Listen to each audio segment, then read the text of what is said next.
very warm welcome to Breakfast News on Rajya Sabha TV, your one stop for all the morning prime time news and events. I'm Tina Jha and these are the headlines this Tuesday morning. Rahul Gandhi on way to Hyderabad University where protests grow after a Dalit student committed suicide. FIR filed against Union Minister Bandaru Dattatreya. Crude oil prices slide to a 12-year low since 2003, but government rules out passing on benefits to consumers at home.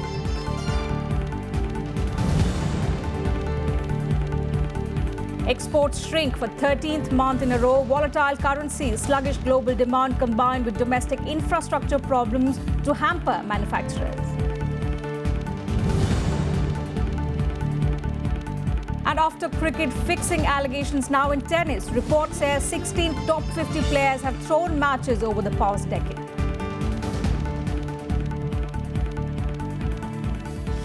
And the big breaking news this morning, Congress Vice President Rahul Gandhi is on way to Hyderabad as protests grow over the suicide of a Dalit student in Hyderabad University. Rohit Vemula, the said student, was expelled by the university over a political dispute. The university has ordered a probe into the suicide by him. An FIR has been filed against a local BJP MP and Union Minister Bandaru Dattatreya, alleging abetment to suicide. In August last year, the minister had written to the HRD ministry, accusing the university of being a mute spectator after a group of Dalit students that included Rohit Vemula clashed with an ABVP leader. The centre is sending a two-member team to get to the bottom of the case. Tension on the campus at University of Hyderabad, where a student committed suicide in the boys' hostel on Sunday. Dalit research student Rohit Vemula was expelled 12 days ago, along with 4 other students for allegedly attacking another group of students. I need an explanation from BC and registrar. I've been here from 8:30, so till now it is 4 hours. So even till now VC didn't come here and he didn't give any explanation. I need an immediate explanation and I need him right now. So I need to take the body for the post-mortem. Unconfirmed reports stated that cases of abetment to suicide were booked against a union minister and 3 others. उसी representation को मैंने ministry को forward किया, उन्होंने क्या कार्रवाई किया मुझे पता नहीं, लेकिन जो संगठन हुआ है उससे हमको कोई बीजेपी को या हमको किसी को कुछ वास्ता नहीं है, कुछ संबंध नहीं है। जिस परिवार ने अपने बच्चे को खोया है उनके प्रति अपनी संवेदना व्यक्त करती हूँ। मंत्रालय की ओर से 2 मेंबर हमने एक जांच कमेटी भेजी है जो यूनिवर्सिटी के हालात से हमें अवगत कराएगी। सब लोग भली भांति इस बात से परिचित हैं कि सेंट्रल यूनिवर्सिटीज एक्ट 2009 के तहत यूनिवर्सिटी में एडमिनिस्ट्रेटिव कंट्रोल यूनिवर्सिटी का ही रहेगा। सरकार का उसमें ना हस्तक्षेप है, ना सरकार उसको एडमिनिस्टर करती है। अभी तक हमारी जांच कमेटी रिपोर्ट नहीं आई और लॉ एंड ऑर्डर स्टेट का सब्जेक्ट है, इसलिए जब तक रिपोर्ट ना आए तब तक संविधान की मर्यादा तोड़कर मेरा कुछ कहना उचित नहीं होगा। I just wanted to throw light on a letter that the Central Union Minister, Mr. Dattatreya, had written to the HRD Minister, Smriti Irani ji. This is a fight between ABVP and ASA, Ambedkar Students Association, and unfortunate that central ministers are involving and siding a student union which supports their party organization. The incident had echoes in New Delhi as well. Students held a protest outside the HRD ministry where police used water cannons on the demonstrators. This government has pressurized the university to take action on Dalit students. This is gross injustice and we demand that the VC should be sacked, the Bandaru Dattatreya minister should be removed and the HRD ministry and the government should give answer on this matter. Friends said 28-year-old Vemula came from a poor background. He held a scholarship under the University Grants Commission's Junior Research Fellowship program. His suicide note reportedly mentions his dreams of becoming a writer and scientist. It also states his frustrations and the problems on the campus. Vemula alleged that he had not received his fellowship money for several months. Bureau report for Rajya Sabha Television. And as we speak, news coming in that protests have also broken out outside Bandaru Dattatreya's Hyderabad residence. Moving on to some other news, Prime Minister Narendra Modi is at the organic agri-produce farm at Saramsa in Sikkim. 55 farmers from all over the state are displaying their organic produce for the Prime Minister's benefit. The Saramsa Gardens is a public garden established in 1922. It was initially dedicated to growing fruit for local colonial officers. The Prime Minister will be visiting organic stalls during his visit to the Saramsa Gardens. Later today, he will head to Assam, where he will lay the foundation stone of the campus of the Indian Institute of Information Technology, Guwahati. The Prime Minister will also address students of IIT, IITG and students of all central technical institutions in the Northeast region. The Prime Minister is also scheduled to address a BJP youth program and a public rally in Kokrajhar. And on the economic front now, crude oil prices slid to a 12-year low on Monday. Oil prices hit their lowest since late 2003 as the market braced for additional Iranian exports after sanctions against the country were lifted over the weekend. Brent crude, used as an international benchmark, fell as low as $27.67 a barrel before recovering to trade at $28.86. The price of US crude was $29.65 a barrel after hitting $28.36. Investors fear the lifting of Western sanctions on Iran could worsen the existing oversupply problem. With international sanctions lifted, Iran is now aiming to increase its oil production by 500,000 barrels per day. The Deputy Oil Minister of Iran said yesterday that the country is determined to retake its share of the oil market, which plunged after crippling sanctions were imposed on Iran in 2012. Iran's total production currently stands at 3.1 million barrels per day. But the slide is unlikely to translate into a lowering of prices in the Indian market. Oil Minister Dharmendra Pradhan ruled out any cut in fuel prices, saying the government needed the extra money to facilitate many of its schemes. We have kept some money in the tax. 40% of that revenue collection went to state. It went to opposition ruled state also. In a welfare state, government has some commitment for the welfare of the people. Opposition is misleading people, but our primary responsibility to safeguard the consumer's interest and to save some money for the welfare activities. And India's merchandise exports contracted for the 13th month in a row in December as global demand remained sluggish. Rising volatility in currency markets also dampened Indian exports, even though the blow has been softened by a slide in the country's oil import bill. Kriti Mishra gets us this report.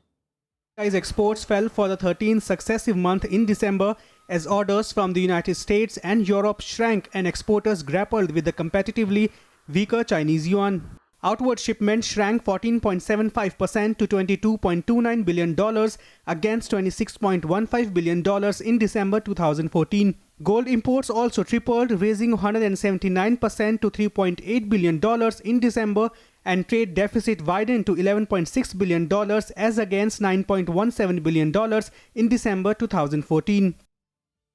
The basic custom duty on the raw material should be reduced. Then there is no competition. It is very difficult for the manufacturer. So these irritants should be removed. Government has an uphill task to boost exports. Industry experts claim that domestic problems like electricity shortages continue to hamper manufacturers. Infrastructure issues like rail, road and port connectivity also not keeping up with demands of the day. To drive the investment climate, we have to bring in investment in the infrastructure sector. The government is working towards investing there, and public expenditure in infra is going to increase. And we are seeing that started to happen. But along with that, we also need the private sector to come back. They have virtually gone away in the last couple of years. And for them to come back, the problems in the sector needs to be addressed so that they are able to revive and come back. In November, the government announced a $400 million credit program to help subsidize exports in the coming months. Government has plans to increase India's total export to $900 billion by 2020 by diversifying India's export basket. The target looks too ambitious, given that the country's exports have been in the negative zone for over a year now. Kriti Mishra's report for Rajya Sabha TV. So in the wake of decline in IIP and fallen exports, the Congress party has some advice for the Prime Minister. The party has asked him to take charge of the economy as it claimed that foreign portfolio investors have taken out $700 million from the Indian market in the first 2 weeks of 2016. In a commentary on its website, the party says the first 2 weeks of 2016 have seen the sharpest foreign funds outflow since SEBI started keeping records in 1999. This NDA government has launched large schemes with catchy slogans and grand targets, but doesn't know how to accomplish them. The party further insisted that Prime Minister Narendra Modi and Finance Minister Arun Jaitley appeared clueless on how to stop this outflow. Congress alleges that lack of application in India's economic strategy is evident from the latest data on Index of Industrial Production. IIP reached its lowest point in 4 years, contracting by 3.2% in November. Meanwhile, the high-level Ishwar panel tasked with simplifying income tax laws has recommended raising the threshold limit for deduction of tax at source or TDS and slashing the rate of withholding tax. In the draft report, the panel says nearly 65% of the personal income tax collection in India was through TDS, and thus to have a change at the base level, the government can consider making TDS provisions more tax-friendly. The report also suggests levying lower short-term capital gains tax on annual earning of less than 5 lakh rupees from trading of shares and not treating it as business income. This, it says, will attract small investors to the capital market and cut litigations. It also recommended timely refund with interest and payment of higher interest in case of delayed refund.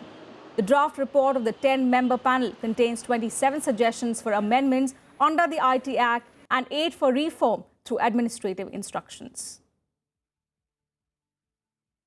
And ahead of the India-UK Economic and Financial Dialogue, Finance Minister Arun Jaitley wooed British businesses which are keen on investing in India by highlighting the various initiatives taken by the Modi government. The India-UK Economic and Financial Dialogue will be held today, after which ministers from both nations will issue a joint statement. Arun Jaitley began his 3-day UK visit with an interaction with a select group of persons of Indian origin who are associated with India-UK businesses. Jaitley is expected to deliver a keynote address at the Investors' Summit scheduled at the London Stock Exchange. Time for a very short break here. Coming up next, return of the odd-even traffic experiment likely in Delhi, but with more checks in place. More details in just a bit. Do stay with us.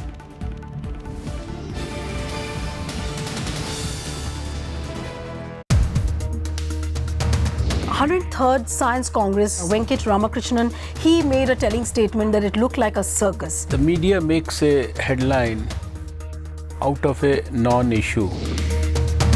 RSS affiliate Vigyan Bharati. A lot of scientists are quite uneasy that, these people are the ones who are propelling the science policy. You go and ask the scientists, you will find that there was not even an iota of intervention from them. Watch Union Minister Dr. Harshvardhan on To The Point, only on Rajya Sabha television.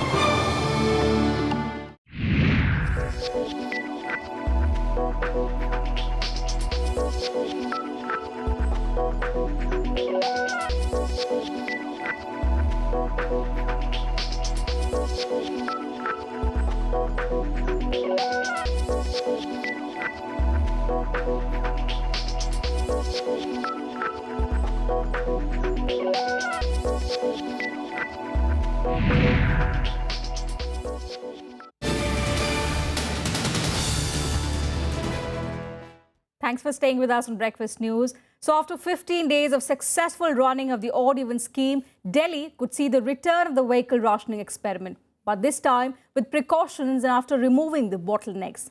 After a review meeting yesterday, the Aam Aadmi Party government said experts and government departments feel the scheme is worth reviving, but it was felt the scheme could lead to more people buying 2 cars. Another problem that was flagged was about parents who need to ferry children to schools themselves. For the 14-day-long experiment that ended on Friday, schools were made to shut down. Delhi Transport Minister Gopal Rai said the scheme will be implemented only after a concrete strategy was finalized.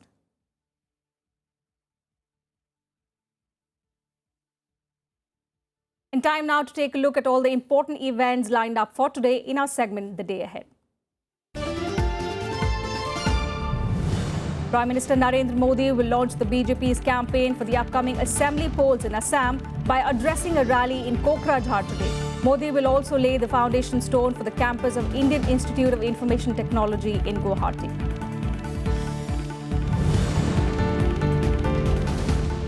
Gurdaspur SP Salvinder Singh will undergo a lie detector test today in New Delhi in connection with the Pathankot terror strike.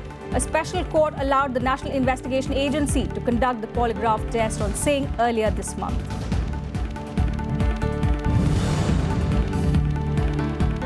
Home Minister Rajnath Singh will address the National Investigation Agency Day at Dalhousie today. The terror combat body is celebrating its raising day today. Army Chief General Dalbir Singh Suha will be the guest of honor. The agency is currently probing the terror attack on the Pathankot airbase. Dismantling of Delhi's bus rapid transit corridor will begin from today. The dismantling process of the 5.8-kilometer long stretch from Mulchand to Ambedkar Nagar will begin at 3 p.m. and after that from 10 a.m. to 6 p.m. every day, with a deadline of 2 months to complete the process. The BRT corridor was built in 2008 by the Sheila Dikshit government at a cost of around 180 crore rupees. And news from the diplomatic front now. On the second day of her visit to Israel, External Affairs Minister Sushma Swaraj held talks with the top Israeli leadership and discussed a wide range of bilateral and regional issues. She conveyed to Israel that India attaches huge importance to its ties with the Jewish country, believed to be on the upswing since President Pranab Mukherjee's visit to the region 3 months ago. The two sides also agreed to intensify coordination to deal with terrorism, a menace that poses challenges before both. It was a packed schedule for External Affairs Minister Sushma Swaraj on Monday, the second day of her Israel visit. She held back-to-back meetings with the top leadership of the country and discussed the entire spectrum of the relationship between both countries. Striking a cordial chord with Prime Minister Benjamin Netanyahu, Sushma said that India attaches the highest importance to the full development of bilateral ties with Israel. India attaches the highest importance to the full development of wide-ranging ties with Israel. Our bilateral cooperation has developed well in a number of areas over the past 2 decades, but the potential of our relations is much more. The Israeli Prime Minister reciprocated, saying there has been a great flowering of relationship and friendship between the two countries in recent years. He further stressed that India and Israel together could do great things. Future belongs to those who innovate. Israel and India are at the cutting edge of so many areas of innovation. And by working together, we can do a lot more for our peoples and for the world. Israeli President Reuven Rivlin laid emphasis on working towards a free trade agreement with India, which he said will help deepen ties. There is much we can do all together. It is important that we work to open the free trade agreement between Israel and India. There can be a better way and no better way to celebrate 25 years of our relations, which will be marked next year. Sushma also extended President Pranab Mukherjee's invitation to the Israeli president. Our president very fondly remembers his visit to Israel and especially his meeting with you. He has sent his regards. Thank you. And he has also repeated his invitation, which he had given to you here. So we are looking forward to your visit to India. Later, the foreign minister also called on Israeli Defense Minister Moshe Yaalon, Minister of Infrastructure Yuval Shenetziv, and Deputy Foreign Minister Tsipi Hotovoli. At the end of her visit, Sushma Swaraj held an interaction with the Indian diaspora in Israel. She urged them to build long-term stakes in the Indian economy through investment and joint development of products and services. As you know, Make in India is a priority of our government. Our flagship schemes of Clean Ganga, Smart Cities, or Digital India are all areas of Israeli expertise. We encourage you to look beyond trade, to build long-term stakes in the Indian economy through investment and joint development of products and services. This was Sushma's maiden visit to West Asia. It's being seen as a build-up to the much-anticipated visit of Prime Minister Narendra Modi to the region later this year. Bureau Report, Rajya Sabha TV. Well, US Republican presidential frontrunner Donald Trump was called all kinds of names by British lawmakers yesterday as they debated whether to ban him from entering the United Kingdom. The unusual debate saw Trump being called a buffoon and bonkers. It was triggered by a petition signed by more than 5 lakh people, calling for him being barred from Britain after he said Muslims should not be allowed to enter the United States. Prime Minister David Cameron has said that while Trump's comments were divisive, he does not favour barring him. Even as the MPs were united in their condemnation of Trump's comments, they couldn't agree on the wisdom of the proposed ban. Meanwhile, Trump not only criticised the debate, but also threatened to cancel over £700 million of planned investments in golf courses in Scotland if he is banned. Listen in. So you don't need a crystal ball to recognise that the person you're dealing with, maybe a successful businessman, is also a buffoon and has the dangerous capability of saying the most obscene or insensitive things to attract attention. Turning, as I must, to Mr. Trump, his comments regarding Muslims are wrong. His policy to close borders, if he is elected as president, is bonkers. And if he met one or two of my constituents in one of the many excellent pubs in my constituency, then they may well tell him that he is a wazzock for dealing with this issue in this way. And time for some more international updates in this quick world wrap.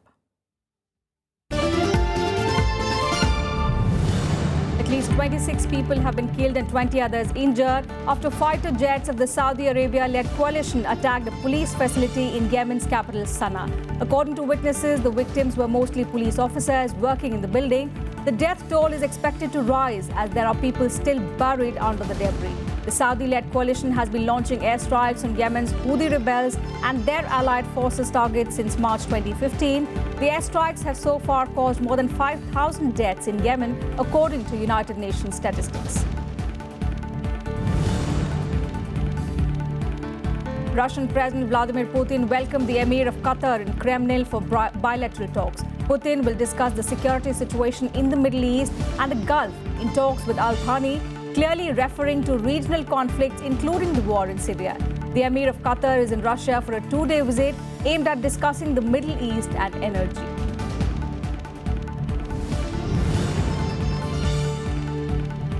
Al-Qaeda in the Islamic Maghreb have identified 3 militants who, according to them, are responsible for attacks in Burkina Faso's capital Ouagadougou that killed 29 people.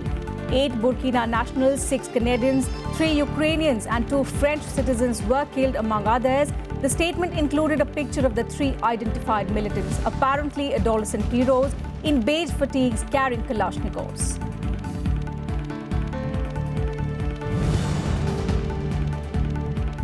Moroccan authorities have arrested a Belgian national of Moroccan origin directly linked to the attackers who carried out the Paris shootings and bombings last November that killed 130 people. The Interior Ministry gave only the militant's initial in Arabic and said he fought in Syria with the Al-Nusra Front before joining the Islamic State.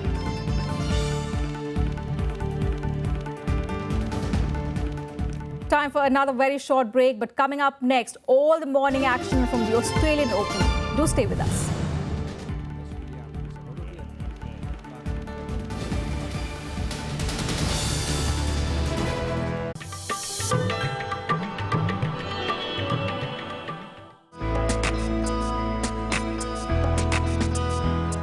Gyan Chopper is the ancient version of Indian snakes and ladders.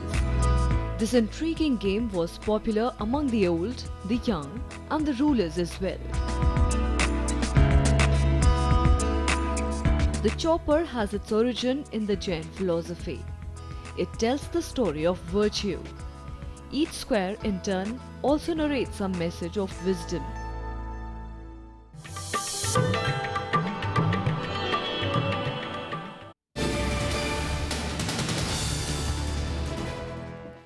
Welcome back. Time now for all the sports news. World number 1 player Novak Djokovic has dismissed reports of match fixing at the top level of tennis, even as the allegations overshadowed the start of the Australian Open. However, Djokovic claimed he rejected a monetary offer to lose a match early in his career. But he insists there is no real proof of fixing among the elite. The top-ranked player's denial comes amid reports of secret files that contain evidence of suspected match fixing in tennis. Those files indicate that over the past decade, 16 players ranked in the world's top 50 have been repeatedly flagged to the Tennis Integrity Unit over suspicions that they threw matches. All of the players, including winners of Grand Slam titles, were allowed to continue competing. I was not approached directly. I was approached through, well, I mean, me personally, through people that were working with me at that time. They were in my team, and of course we threw it away right away. I mean, it didn't even get to me. The guy that was trying to talk to me, he didn't even get to me directly. So. Moving on to the Australian Open now. Venus Williams has crashed out of the first Grand Slam of the year in the very first round. On day 2 of the Australian Open, she faced a thrashing from 47th ranked British player Johanna Konta. Konta defeated the 7-time Grand Slam champion 6-4, 6-2. The 8-seeded American struggled to get a foothold in the match against her Australia-born opponent and crashed out in just 79 minutes. Williams showed glimpses of her best tennis to rally from 5-0 to 5-2 in the second set, but it only delayed the inevitable, and 24-year-old Konta secured the upset when the former world number 1 netted a return. Briton Andy Murray also won his first round match in a straight set encounter. He beat German Alexander Zverev to move into the second round. And back home, the BCCI Disciplinary Committee has imposed bans on Ajit Chandila and Hiken Shah in the IPL spot fixing case. Rajasthan Royals player Chandila was given a life ban for his role in spot fixing during the IPL's 2013 edition. Mumbai cricketer Hiken Shah was handed a 5-year ban for breaching the board's anti-corruption code. BCCI's Disciplinary Committee announcing its verdict in the Indian Premier League spot fixing case. Rajasthan Royals off-spinner Ajit Chandila given a life ban, while Mumbai cricketer Hiken Shah was handed a 5-year ban for breaching the anti-corruption code. Cricket भी साफ सुथरी रहे, उसके लिए भी जो कठोर से कठोर निर्णय भी बीसीसीआई को करने पड़ेंगे, हमने पूर्व में भी किए हैं, चाहे वो प्रशासक हो या खिलाड़ी हो, और भविष्य के लिए भी कोई खिलाड़ी जिसने गलत काम पूर्व में किया होगा उसके ऊपर निर्णय लेने में बीसीसीआई कदम पीछे नहीं बल्कि आगे बढ़ाएगी और कड़े से कड़े निर्णय लेगी। हमको ये विश्वास नहीं था कि बीसीसीआई इन पे बैन लगाएगा, क्योंकि जब न्यायपालिका ने इनको निर्दोष साबित हो चुके हैं, क्लीन चिट मिली है कोर्ट से, तो उसके बावजूद इनको बैन नहीं लगाना चाहिए था। ये प्राइवेट संस्था है, ये किसी की तो मान नहीं रहे, हिटलर शाही चला रहे हैं। Chandila was handed a tougher punishment for violating the code on accepting bribes, fixing, underperforming, trying to induce a fellow player and betting. Shah was punished for making a corrupt approach to a fellow Mumbai player in the domestic circuit. Both had appeared in person before the committee on last December and were given time till 4th of January to file a written response. I think there is a reason for difference. Chandila's role was more than Hiken Shah. So, really, I think the ban is absolutely justified and the BCCI has taken the correct action. The hearing of Pakistani umpire Asad Rauf, whose name also come up in an IPL bribery case, was also scheduled for Monday. Rauf did not appear in person but sent a letter stating that no fair inquiry has been conducted in his matter. The 3-member committee deferred a decision on him till 12th of February, giving him a final deadline of 9th of February to file his reply. Bureau Report, Rajya Sabha TV. That's it from us in this bulletin. Thanks for watching. On the other side, our special program, India's World.